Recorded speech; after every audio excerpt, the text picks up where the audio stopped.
Good evening and welcome to another edition of Have I Got News For You, or as Video Plus users fondly know it, 82152.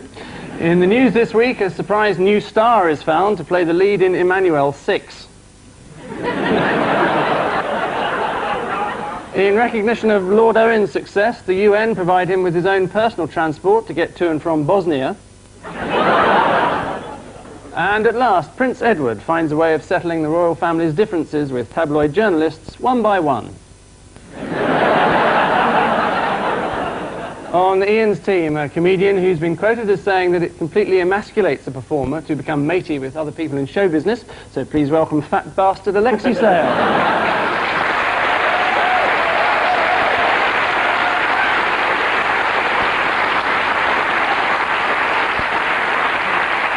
And with Paul this week, a politician who recently retired from the opposition front bench after it was pointed out that he would be at least 65 by the time Labour next gained power. So by that reckoning, he must be about 27 at the moment. Gerald Kaufman.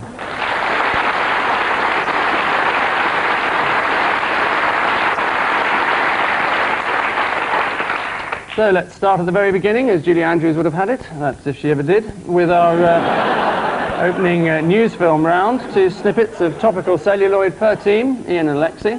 1 or 2 interesting pictures for you. Yeah, this is a private place. I don't know what this can be about. No, there's nothing in that ceiling. Look, there's Di! No, this was Humbug Week.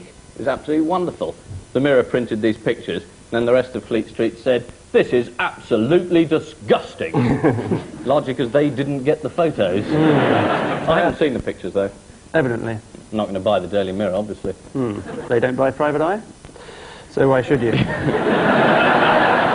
It is those pictures of Princess Diana in the Mirror. The Sun newspaper expressed its own outrage, saying the Sun would never have published such pictures. These were different to the photos of Fergie toe-sucking. Yes, these didn't have any tits in them, did they?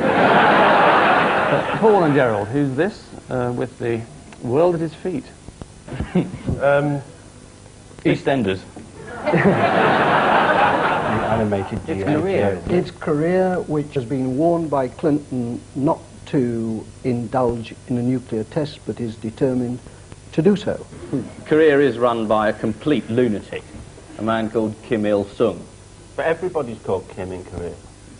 There are just the 2 names. There are just the 2 names in the whole of Korea. It's very difficult to find anybody in the telephone directory. Kim and Tracy.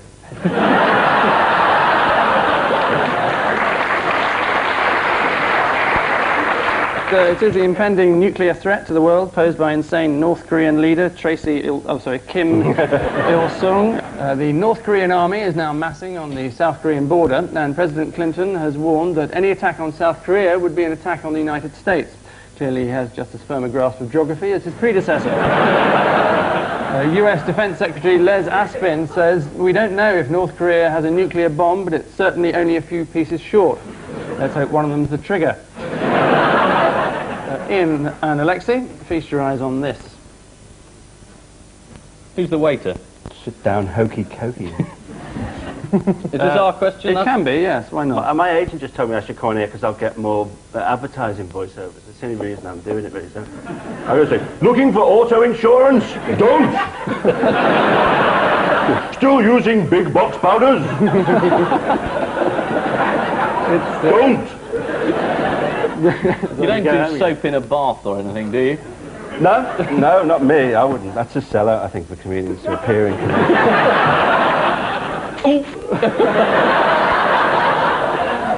Any ideas?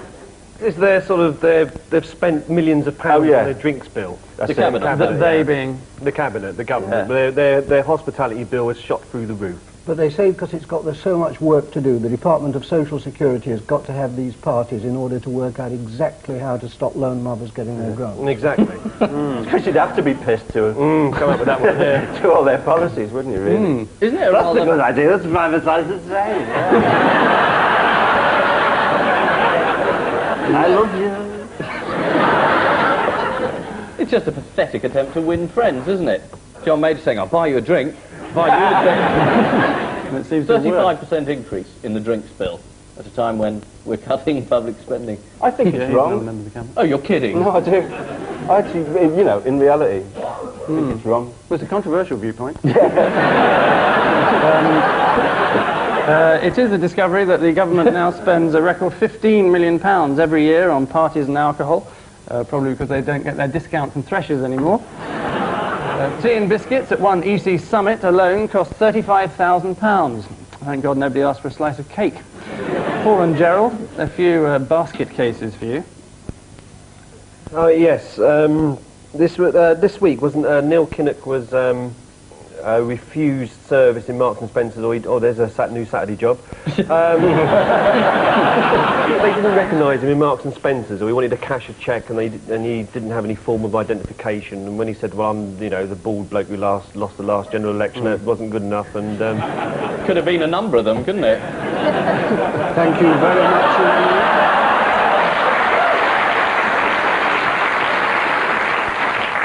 Still using big box powders? What I don't understand was, what was that picture of Emma Thompson doing at the end of the sequence? I think it was Virginia Bottomley, but I may be completely wrong. Do you know this? And it might be common knowledge, this, so you can cut it out, but you know that Virginia Bottomley is actually an anagram of "I'm an evil Tory bigot." It is. True. Can we work it out? Yeah. Look. It was in the Sun earlier this week. Virginia. Yes? No, it's true, we can cut it out. Yeah. But the other people have a link to Marks and Spencer's as well, don't they? The other people being? Virginia Bottomley. Right. Yes. Yes. Mrs. Virginia Lobotomy, as we always call her. yeah, but you wouldn't get the Tory bigot then out of that, would you? The Bottom of it. Tory Biggle, wouldn't it? Anyway, several days ago, you may remember I asked a question. It was about people's shopping baskets. I'd hate to bring this up, Angus. There was a rather amusing piece in the Sunday Mirror about this bloke's shopping basket. Did you see it? No. I think it was... I've got a copy of it here, funny enough. Baskets for you. It's next to the word basket case, and it says here, Angus Deaton's life, Dayton, whatever you pronounce it. Angus Dayton's life is dominated by orange juice. Did you know that Angus Deaton is an anagram of neat, young, sad?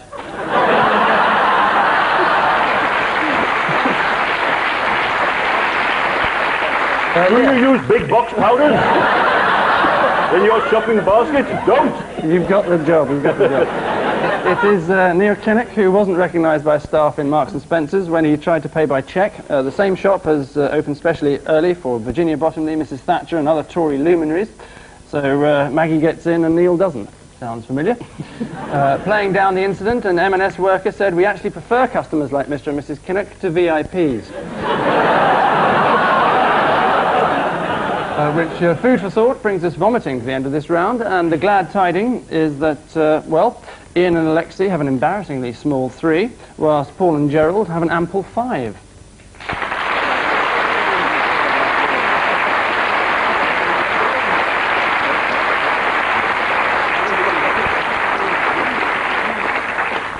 Before the heady joys of round 2, the brief irritation of our caption competition. 2 on the surface completely innocuous images. Ian and Alexei, this is yours. Paul and Gerald, get this. And between now and later, your collective jobs are to dream up some amusing, poignant, and above all, spontaneous captions. Round 2, you'll be horrified to learn, is already upon us, dragging with it, as it does, a glut of distasteful tabloid headlines, 1 per panellist. Paul, ref licks them to see if they've been on ale. This is the new pub craze, karaoke for hamsters. And it's, as we established last week, once a hamster gets drunk, it's more likely to sing "You've Lost That Loving Feeling" on the top of its voice. And they have these karaoke competitions, and pissed hamsters are not allowed to enter because they get an unfair advantage. And so a man comes along and licks them to see if they've been on ale. Do you know this, Alexei? It's partially right. This answer? Yeah. Good. Good.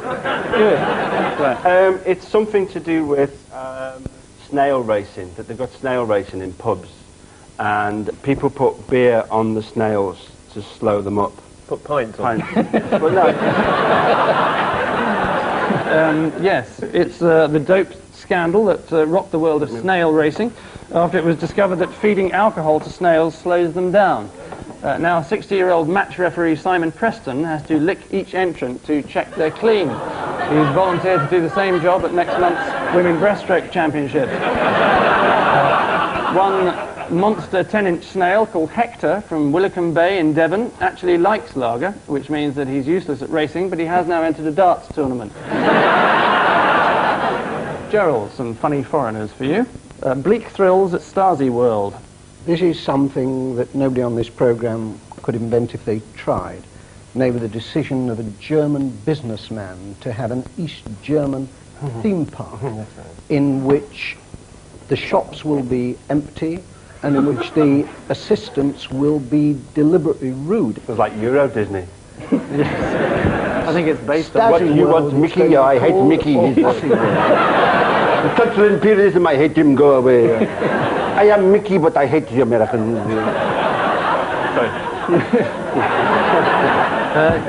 Yes, you're right. It's the new theme park to be set up north of Berlin, which promises all visitors an authentic East German experience. It'll be just £5 to get in and £25 to get out. Alexei, a royal experiment for you. Prince tries TV. Prince tries transvesticism.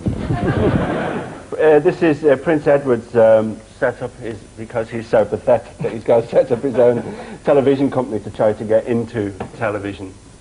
And I think it's terribly sad because the thing about it is that when you're in you have to be so good, don't you, to work in television. Guys, I mean...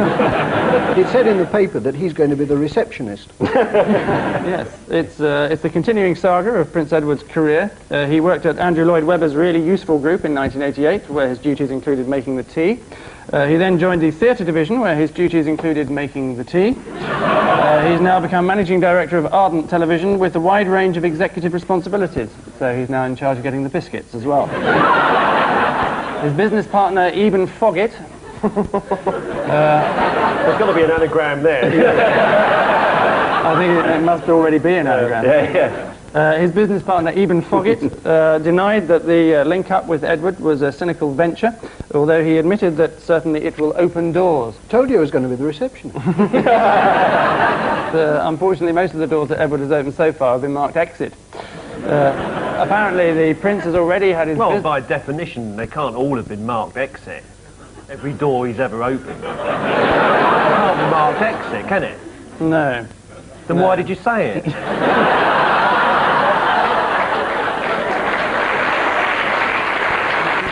Edward left the Marines in 1987 because he said he couldn't take the tough assault courses, endlessly crawling knee-deep in slime, only to be stabbed in the back. Perfect training for a television executive. Perfect training for a member of the royal family, too, actually. He's still crap at it, even though he is one. Are you a big fan of Edward's? I love him. I'd like to lick him. If he ever takes part in a snail race, he might get a chance. Ian, welcome to the Blackball Club. This is Jeremy Paxman, who's blackballed.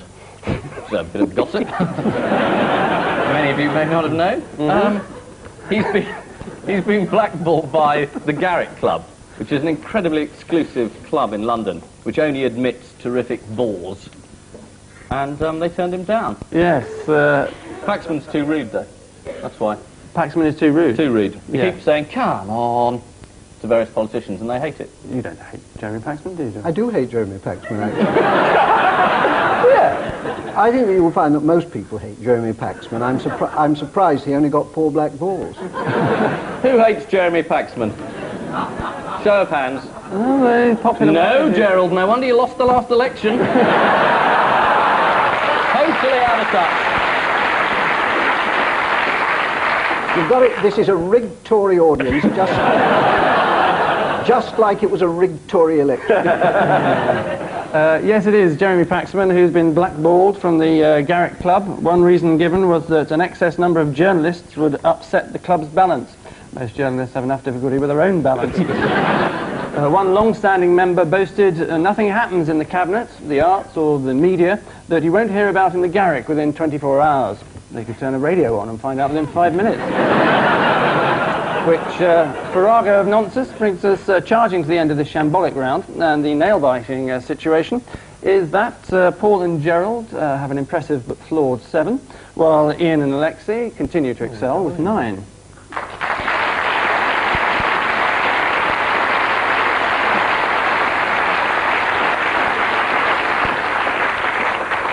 And so to the tried and tested format that is our odd one out round, so called because it's the round in which we out the odd one. Simple enough, as are our panel. Paul, which is the outcast here.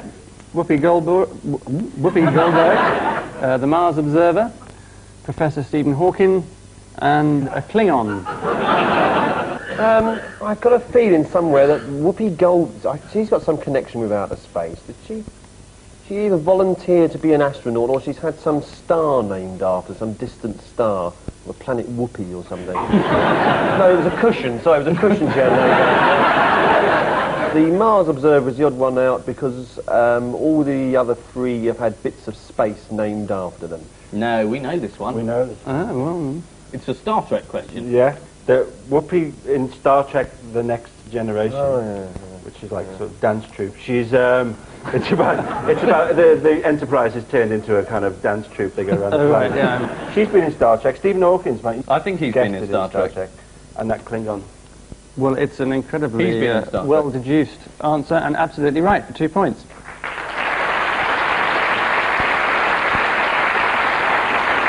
The answer is that they've all appeared on Star Trek, except NASA's Mars Observer, which is unlikely to appear anywhere, as it vanished recently. It left Earth for Mars a year ago, and scientists believe that it failed to fire the braking rockets and shot past the planet. Easily done if you've been travelling for 450 million miles, you've got the A to Z on your lap, and you're trying to turn the cassette over. Stephen Hawking had a cameo role in Star Trek, programming the Starship's computer to create a poker game between himself, Einstein and Newton. Einstein won, although Newton was down to his underpants. Gerald, 4 20th century icons for you. Gary Bushell, John Major, Sir Clive Sinclair, and Sir James Savile. John Major, the other 3 are alive. Have you ever thought of entering a Clive Sinclair lookalike contest?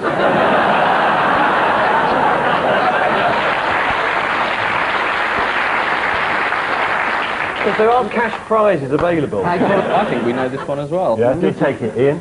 Okay. They've all been in Star Trek. Yeah. No, it's membership of Mensa. And the answer is fairly extraordinary. The chap who works for the Sun, Gary Bushell, is a member of Mensa, as is Sir Clive Sinclair, as is Sir James Savile. But I'm afraid the chap with the glasses isn't. It is that they're all members of Mensa, the Society for Geniuses, except John Major, who not only isn't, but even failed a maths test when trying to become a bus conductor. Curious then that he should rise to become Chancellor of the Exchequer. Not curious, no, what is the word? Horrifying. Jimmy Savile claims to have deliberately got some questions wrong in his IQ score of 151, so as not to make people envy him. Presumably that explains the hair and the clothes as well.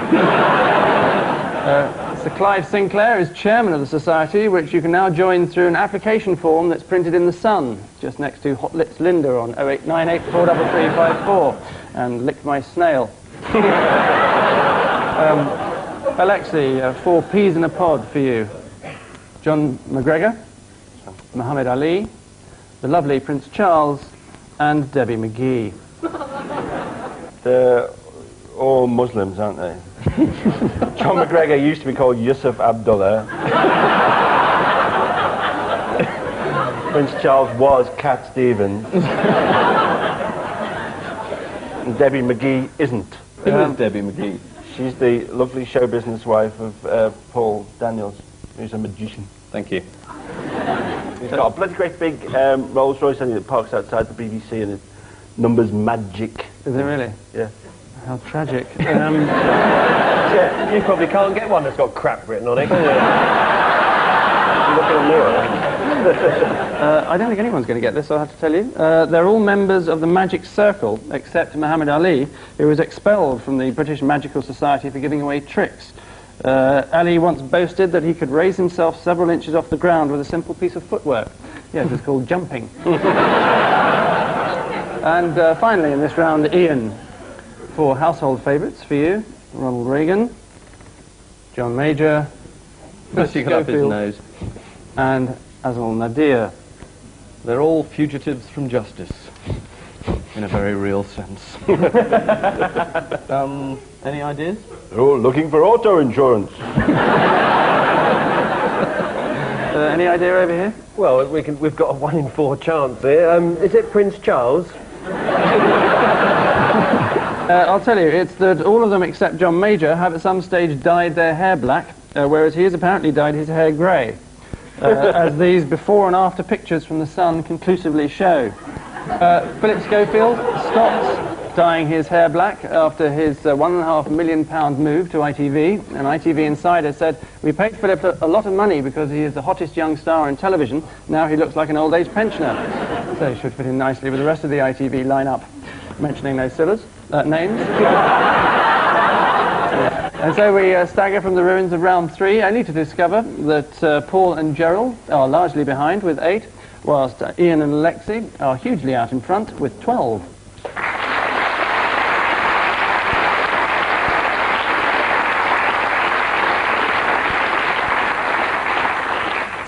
And so more irretrievable minutes of our lives tick away as we move into the desert wasteland that some have dubbed our missing words round. The rules are quite simply too dull to go into, so let's just start. This week's guest publication, which a few of the headlines will of course be from, is Fresh Produce Journal. So perhaps you'd like to bear that in mind. Well, Paul and Gerald, you're currently last and therefore first, so here we go. Major pushes what? On door marked Paul? Confusing. Drugs to underage children? Thatcher over Cliff. That's New ideas. Oh, don't be silly. That's the funniest of the lot. No, moral agenda is the answer we were looking for. Next, Anne Diamond raps what? Teeth on high mantelpiece? Newspaper. Mirror. Editor. Home paper. I'll give you one for editor bosses. Raps with the homeboys. Right Yeah. answer. Nutless. In the herd. In the hood. Next appeal for what reform? Lettuce. Child reform, single parent reform, bill reform, welfare reform, Fresh witnesses. oysters. No, lettuce was nearest. Apple is in fact the answer. Thank you. That was a speech by Lord Cornwallis to mark the official start of English Apple Week, of course. And lastly, girls are stripped in police hunt for what? £10. Lord Lucan. Naked girls. Shergar. £10.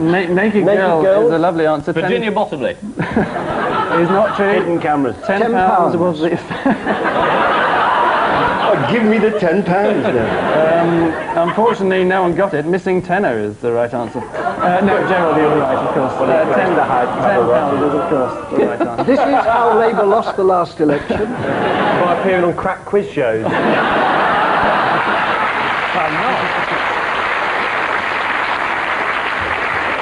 This is the supermarket, the Asda supermarket in Barrow. And a woman came home and said they looked in her knickers for this £10 bill. Was Angus in the supermarket doing a bit of shopping? His life's dominated by orange juice, you know. Apparently biscuits are delicious but dangerous. Did I say that? I'm afraid you did. Seems an awful little thing.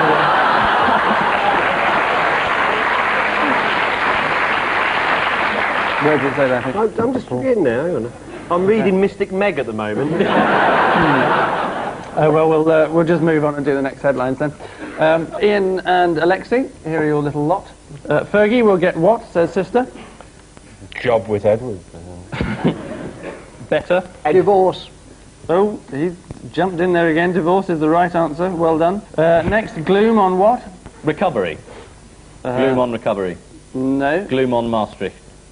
none of these Gloom on things. this side. If we don't get a point in this round, bloody Merton will win again. Is true, but not the answer I was looking for. Channel tunnel, high-speed link, it always is, isn't it? Is the answer. What else has gone wrong for the gun in the last week? It could be a million things. This is just unfair.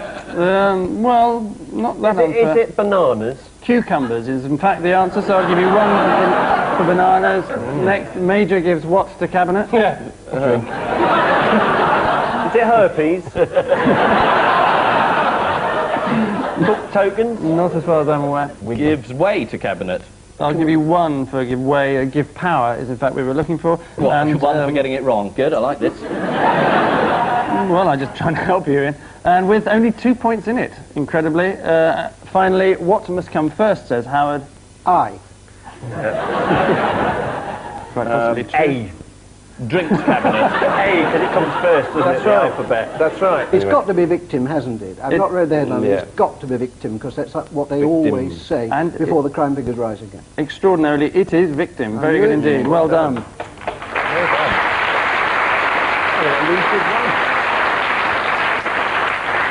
All of which scattergun guesswork means an end to tonight's homage to misfortune, and the upshot of it is that this week's pickled herrings are Ian and Alexei with 13, and this week's flying fish are Paul and Gerald with 17.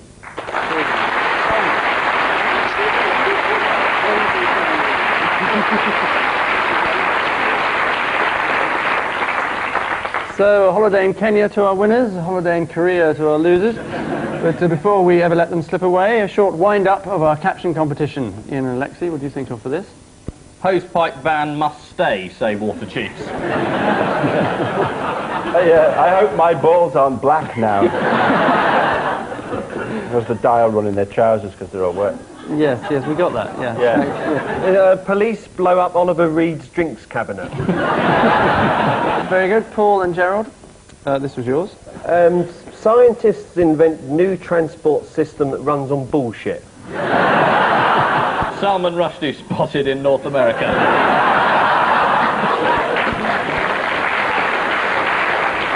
Looking for auto insurance?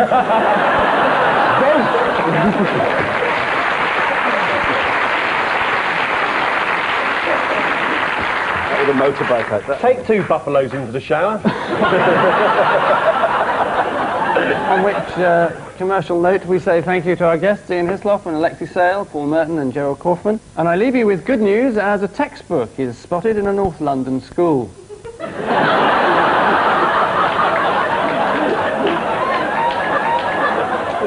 In a rare moment of relaxation, Dr. Hilary Jones looks back on a hard year's work. And finally, as England's cricketers prepare to set off for the Caribbean, the selectors think they may have found a batsman who can cope with the West Indies' intimidating tactics. Good night.